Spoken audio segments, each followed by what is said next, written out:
आप सबको हमारा नमस्कार और एक बड़ी चिंता के विषय के साथ आज आपके सामने आए हैं। इस देश का प्रधानमंत्री इतना कमजोर, इतना असहाय, इतना मजबूर इससे पहले कभी नहीं था। 10 साल सोचिए, 10 साल भ्रष्टाचार में लिप्त रहने के बाद, डूबे रहने के बाद, भ्रष्टाचार में सारोबार रहने के बाद कल नरेंद्र मोदी जी ने हिम्मत दिखाई और भ्रष्टाचार का खुलासा किया। बहुत बड़ा खुलासा किया नरेंद्र मोदी जी ने भ्रष्टाचार का। फाइनली 10 साल बाद उन्होंने हिम्मत दिखाई और ये हिम्मत उन्हें राहुल गांधी जी ने दी। उन्होंने देखा कि एक ये बंदा है, ये लगातार भ्रष्टाचारियों के खिलाफ, भ्रष्टाचार के खिलाफ मुस्तैदी से बोल रहा है। एक ये बंदा है जो बिना डरे, बेखौफ, निर्भीक, निडर होकर, डंके की चोट पर सीना ठोककर भ्रष्टाचारियों की कलई खोल रहा है। वो लगातार अडानी और मोदी के झूठ का पर्दाफाश कर रहा है। फाइनली मोदी जी के अंदर हिम्मत आई, उन्होंने बड़ा भ्रष्टाचार का खुलासा किया। और यह सच है कि 10 साल बाद जब चुनाव आए, अपनी आगामी हार को देखकर तीसरे चरण का मतदान हो चुका है। एक बात कांच के शीशे की तरह साफ है कि 4 जून को भारतीय जनता पार्टी की न तो सरकार बनेगी, न मोदी जी प्रधानमंत्री बनेंगे। तो तीसरे चरण के मतदान के बाद अपनी आगामी हार को देखकर नरेंद्र मोदी जी ने अडानी और अंबानी के भ्रष्टाचार पर कल बहुत बड़ा खुलासा किया और बहुत गंभीर आरोप लगाया। उन्होंने कहा कि अडानी और अंबानी बोरे में भर भर के, टेम्पो में लाद लाद कर काला धन इधर से उधर पहुंचाते हैं। वो काला धन बांट रहे हैं।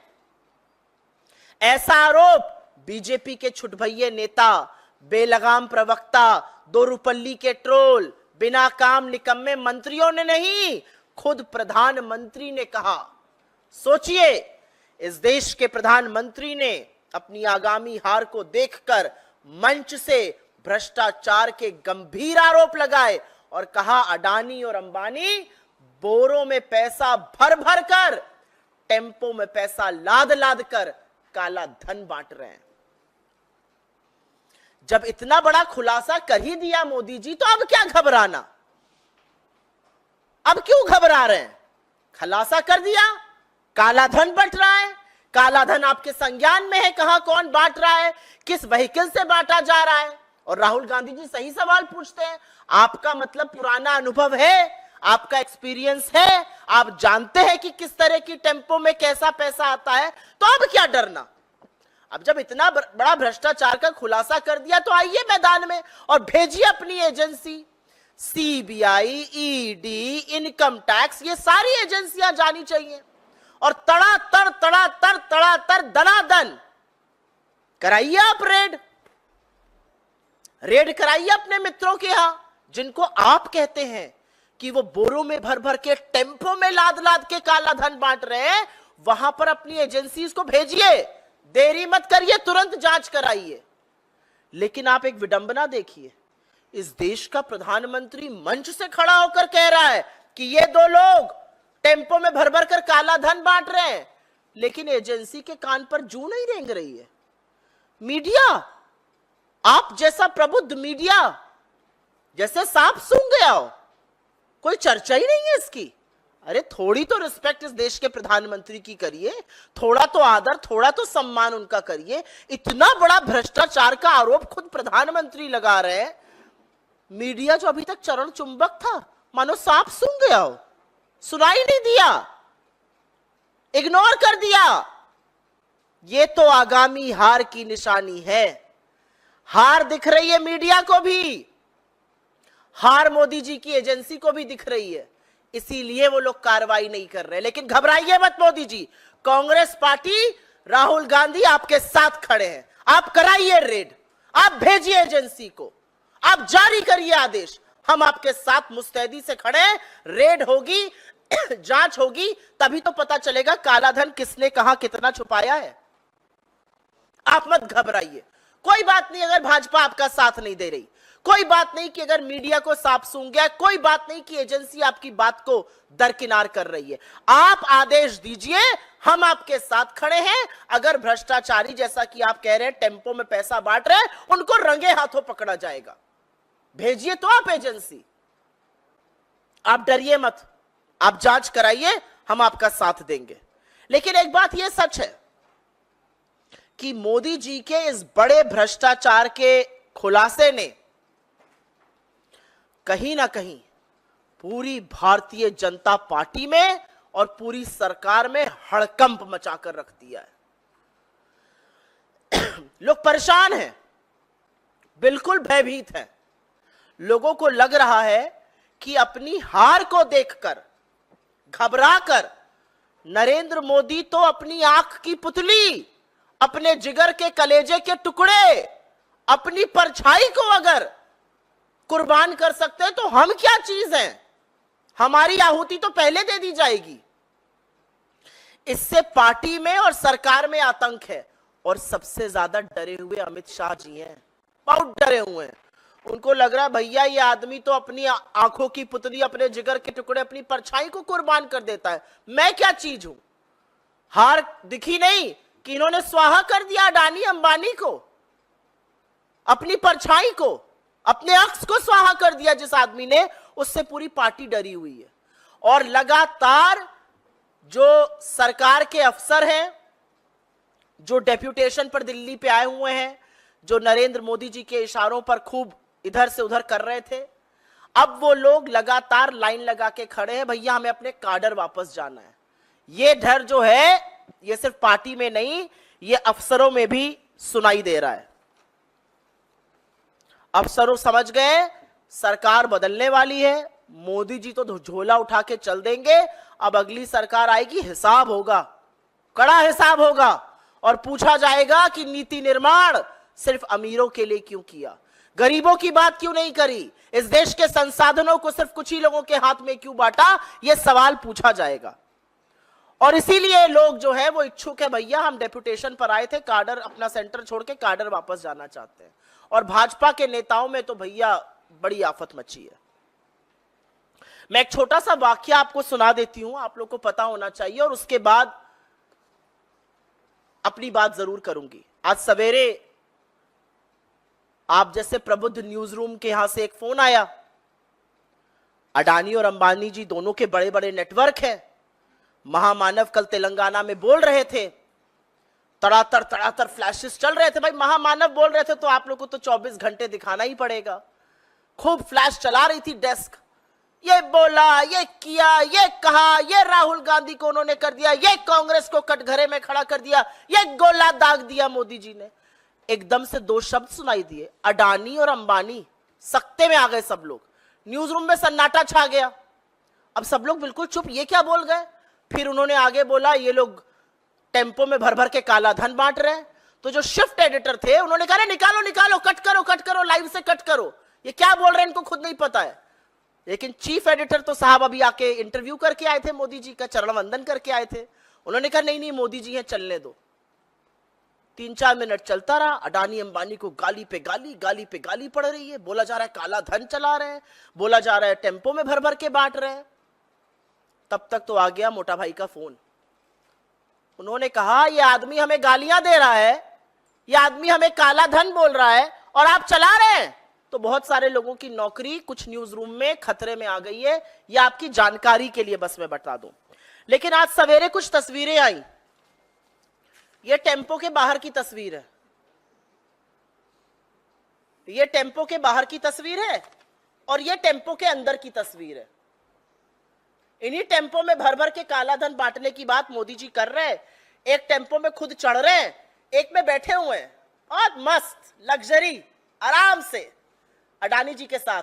टेम्पो के बाहर की, टेम्पो के अंदर की तस्वीरें। यही तस्वीर तो दिखाई थी राहुल गांधी जी ने, याद है ना आप सबको। नरेंद्र मोदी जी से भ्रष्टाचार का खुलासा अगर किसी ने कराया है तो वो राहुल गांधी ने कराया है, क्योंकि लगातार उन्होंने अडानी और मोदी की बखिया उधेड़ी है। उन्होंने अडानी अंबानी जो संसाधनों पे जमकर बैठे उसकी बखिया उधेड़ी है। तो यही अंदर बाहर की तस्वीरें हैं। लेकिन जनता से हम ये कहना चाहते हैं, आप मत घबराइए। इन्होंने 22 अरबपति बनाए हैं, हम लाखों करोड़पति बनाएंगे। और सिर्फ खाके की हम पेपर पे नहीं बनाएंगे, हम आपके अकाउंट में लाखों रुपए भेजेंगे। और ये हमारा वादा है इस देश की जनता से कि महालक्ष्मी योजना से, जहां पर एक औरत के अकाउंट में 1 लाख रुपए सालाना जाएगा, गरीब महिला के अकाउंट में वो लखपति बनेगी। हमारा वादा है हर डिग्री हर डिप्लोमा धारक से कि अप्रेंटिसशिप एक्ट के अंतर्गत आपको 1 लाख रुपए सालाना 8500 रुपए महीने का स्टाइपेंड देंगे। हमारा वादा है किसान से आपको एमएसपी देंगे, आपका कर्ज माफ करेंगे। हमारा वादा है श्रमिकों से हम मनरेगा का मानदेय 400 रुपए प्रतिदिन करेंगे। हमारा वादा है इस देश से हम 25 लाख की एक हेल्थ बीमा योजना लाएंगे, जिसमें इलाज भी होगा, दवाई भी होगी, ट्रीटमेंट भी होगा, सब कुछ होगा। हमारा वादा है इस देश के युवाओं से हम 30 लाख सरकारी नौकरी बनाएंगे। हम अग्निवीर को खत्म करेंगे, हम पेपर लीक के खिलाफ कानून बनाएंगे। हमारा वादा है इस देश के नवयुवतियों से हम 50% आरक्षण सरकारी नौकरियों में लड़कियों के लिए करने जा रहे हैं। हमारा वादा है हर उस व्यक्ति से जो हाशिए पर है, जिसको हिस्सेदारी चाहिए, जिसको भागीदारी चाहिए, हम गिनती कराएंगे। नरेंद्र मोदी कितना भी भागे, गिनती हम कराएंगे, आपको न्याय हम दिलाएंगे। जातिगत जनगणना होगी, आदिवासियों, दलितों, पिछड़ों, गरीब सामान्य वर्ग को उनका हक दिलाने का काम कांग्रेस पार्टी करने जा रही है। आपने 10 साल में 22 अरबपति बनाए, हम आने वाले सालों में लाखों करोड़ों लखपति बनाने जा रहे हैं। यह असलियत है, यह कांग्रेस का वादा है। लेकिन जो बातें अभी हल्के में होती थीं, जो बातें बंद कमरे में विशेषज्ञ कर रहे थे, वो अब खुलकर सामने आ गई हैं। 10 साल में पहली बार नरेंद्र मोदी ने मंच से अडानी और अंबानी का नाम ऐसे नहीं लिया है। अगर उनकी हार की एक पुष्टि चाहिए थी, अगर उनकी हार पर एक मोहर लगानी थी, तो वो काम नरेंद्र मोदी जी ने कल करके दिखाया है। उन्होंने हिम्मत जुटाई है भ्रष्टाचारियों की कलई खोलने के लिए। अब थोड़ी और हिम्मत जुटाइए और भेजिए ईडी, सीबीआई, इनकम टैक्स को। और अगर वो नहीं जा रही है तो बताइए हमें, हम आपके साथ खड़े हैं। अगर वो नहीं जा रही है तो वो भी जानती हैं कि आप हारने वाले हैं, तो आपसे किनारा काट रही हैं। लेकिन इस देश के सामने कल दूध का दूध और पानी का पानी हो गया। इसी भ्रष्टाचार की, इसी कलई को खोलने का काम राहुल गांधी जी ने 10 साल से किया है। और अंततोगत्वा उन्होंने नरेंद्र मोदी को मजबूर कर दिया उस भ्रष्टाचार का खुलासा करने के लिए। आपके सवालों का स्वागत है और सवाल मैं सिर्फ और सिर्फ इस विषय पर लूंगी।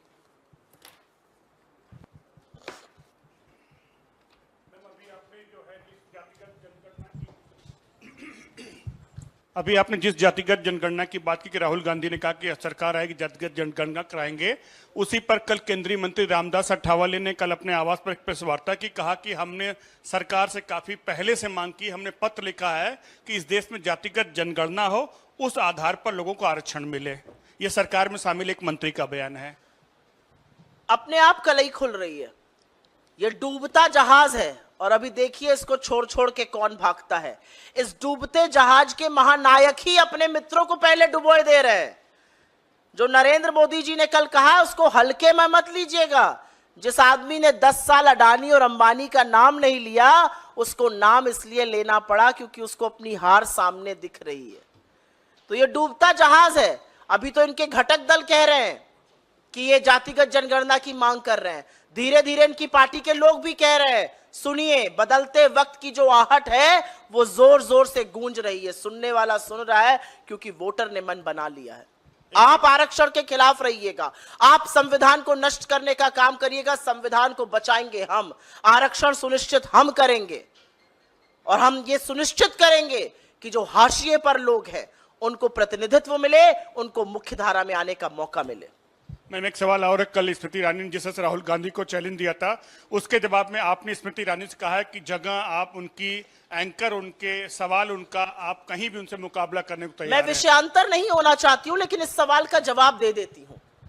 जिस व्यक्ति का वजूद ही यह था कि वो राहुल गांधी के खिलाफ चुनाव लड़ती हैं, उनके वजूद की हवा निकल गई, क्योंकि अब वो हमारे एक बड़े कर्मठ कार्यकर्ता से हारने की कगार पर है। तो आपका इतना कद नहीं है कि आप मेरे शीर्ष नेतृत्व से बात करिए, आप मुझी से निपट लीजिए। और मैंने चुनौती देके स्मृति ईरानी से कहा है, जगह आपकी, दिन आपका, वक्त आपका, मंच आपका, एंकर आपका, मुद्दा आपका, जहां चाहिए वहां बुलाइए, मेरे साथ एक बहस करके दिखा दीजिए।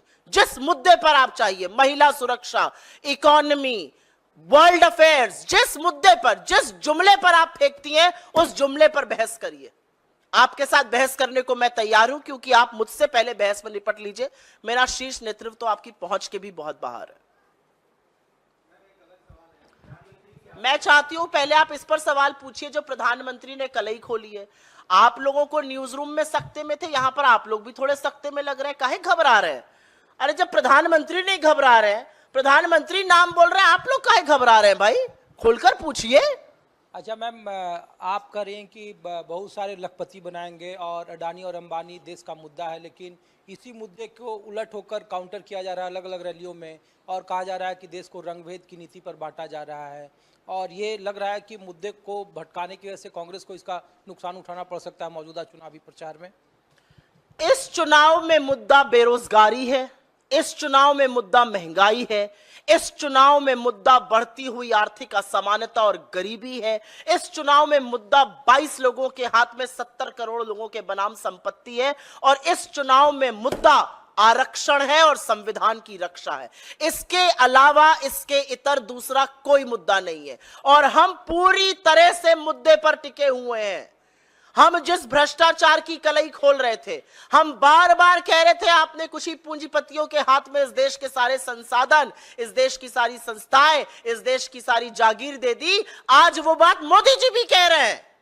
नरेंद्र मोदी को भी 10 साल बाद अंततोगत्वा ये कहना पड़ रहा है कि मेरी परछाई अडानी और अंबानी बोरे में भर भर कर, टेम्पो में लाद लाद कर, जिन टेम्पो में मैं बैठता हूं, जिन टेम्पो के बाहर और अंदर की तस्वीरें हैं, मोदी जी को भी कहना पड़ रहा है, इन्हीं टेम्पो में भर भर कर वो काला धन बांट रहे हैं। यही बात तो राहुल गांधी जी भी कह रहे थे, अब मोदी जी भी वही बोल रहे हैं।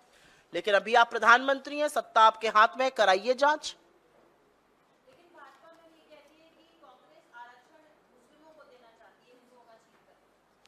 भाजपा तो ऐसी बेगैरत और बेवकूफी की बहुत बातें करती है, तो उनकी हर बेवकूफी की बात का मैं जवाब नहीं दूंगी। भाजपा की सरकार ने यही आरक्षण गुजरात में, यही आरक्षण मध्य प्रदेश में, यही आरक्षण छत्तीसगढ़ में दिया। भाजपा की 2 बार सरकार कर्नाटक में रही, वो चुप रहे इस पर।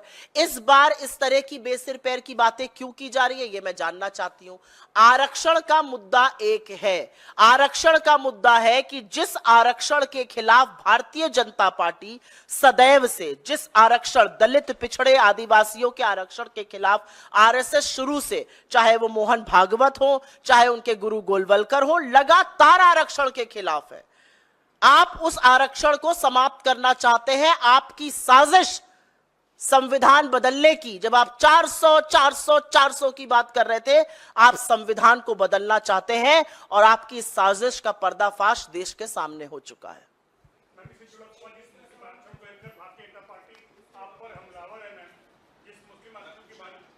ओनली ऑन दिस टॉपिक मैंने इसका जवाब दे दिया है। बिल्कुल है, उनके घटक दल आंध्रा में टीडीपी में, उनके घटक दल कर्नाटक में ये दिए थे। हाँ बताइए। मैम, अमित मालविया ने आज ट्वीट किया है और वो कहते हैं कि प्रधानमंत्री की आर्थिक सलाहकार परिषद है, उसके आंकड़े के मुताबिक उन्होंने ट्वीट किया है। मैं इस मुद्दे पर सवाल लूंगी, इस मुद्दे पर। ये टेम्पो है ना, टेम्पो देख रहे हैं आप लोग, इस टेम्पो में भर भर कर काला धन बांट रहे हैं अडानी जी, इस पर सवाल कीजिए ना। अच्छा, आप वाले भी सकते में आए होंगे कल, फ्लैशेस तो वो भी तड़ातर महामानव बोल रहे हैं, फ्लैश पे फ्लैश चलाना है, फिर एकदम से अडानी और अंबानी जी का नाम आ गया। अब क्या करे भाई, एक ने कहा निकलो निकलो लाइव से निकलो, एक ने कहा नहीं नहीं मोदी जी बोल रहे हैं। फोन आप ही के यहाँ आया था? बोल दो ना मैडम जी। बोलो। अरे बिल्कुल दीजिए भाई, चलिए बोलिए। हाँ मैडम, कुछ दिनों पहले पीएम ने एक रैली में कहा था कि आदिवासी इलाके में थे, उन्होंने कहा कि मैं पीएमओ से बैठ के देखता रहता हूं मॉनिटर के थ्रू कि कौन अधिकारी क्या कर रहे हैं। तो लोगों के मन में एक कौतूहल ये है कि कांग्रेस की सरकार यदि आई तो ऐसी कोई व्यवस्था पीएमओ में होगी जिससे कि मॉनिटरिंग की जाए ब्यूरोक्रेट्स की। आपने मुझे बड़ी इंपॉर्टेंट बात याद दिला दी, आपका साधुवाद।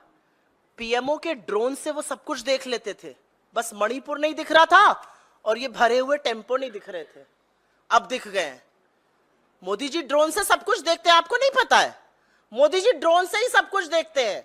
मणिपुर भी ड्रोन से देख रहे थे, हमारी खिलाड़ी बेटियां पीटी जा रही थी सड़कों पर, वो भी ड्रोन से देख रहे थे। मोदी जी सब कुछ ड्रोन से देखते हैं। इन्हीं ड्रोन से तो टेम्पो देखा मोदी जी ने, आपको नहीं पता ये बात? ये देखिए, ये टेम्पो के बाहर का, ये टेम्पो के अंदर की तस्वीरें, ये मोदी जी ने ड्रोन से देख के बनाई है। टेम्पो है, टेम्पो, ये टेम्पो है, इसी में भर भर के बोरों में नोट बांटे जाते हैं। ये मैं नहीं कह रही हूं, मोदी जी ने कहा है। चलिए, धन्यवाद बहुत बहुत आप सबका।